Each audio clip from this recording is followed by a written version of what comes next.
السلام عليكم ورحمة الله وبركاته. أهلا بكم. النهاردة إن شاء الله هوضح طريقة عمل تخليل البتنجان في المنزل. لأن البتنجان ده مشهور في القاهرة على عربيات الفول والمطاعم والأكل. إحنا بنعمل الحاجة ديت في البيت من زمان، فأنا أتعرف على الطريقة.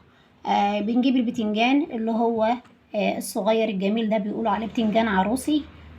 بغسله وبنضفه وبشيل القمع بتاعه الأخضر بالشكل ده. مبعملش فيه حاجة، يعني ما بشقهوش ولا افتحه. وعندي ملح، بابريكا، كمون، بنجر، ليمون، معلقة خل. لان ده نص كيلو بتنجان. انا معلقة على المية تغلي.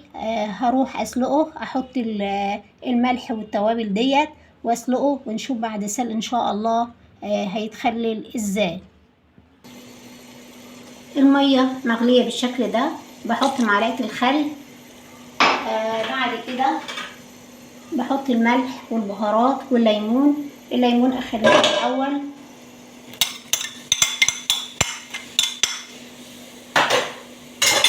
الليمون هعصره بالشكل ده، وبعدين احط القشر. حطيت البتنجان بالشكل ده.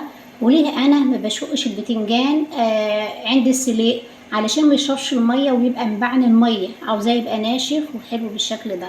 بحطه وبيغلي، ياخد غلوتين كده لحد ما يسلق، ونشوف هنعمل فيه ايه. سلقت البتنجان بالشكل ده، ما بهرهوش، اسلقه اهوت. وفرغت كوبايه ميه من ماء السلق. بعد كده ببدأ ان انا اشق البتنجان بالشكل ده، بشقه. وعندي المكونات اللي انا هحشي بيها: فلفل احمر، ملح، كمون، توم، ليمون. هعملهم في الكبة ونشوف هنحشيهم ازاي. طحنت المكونات في الكبة بالشكل ده، وبعصر عليها عصرة الليمون. واقلبها. وقلنا ان احنا بنفتح البتنجان وابدأ احشيه بالشكل ده.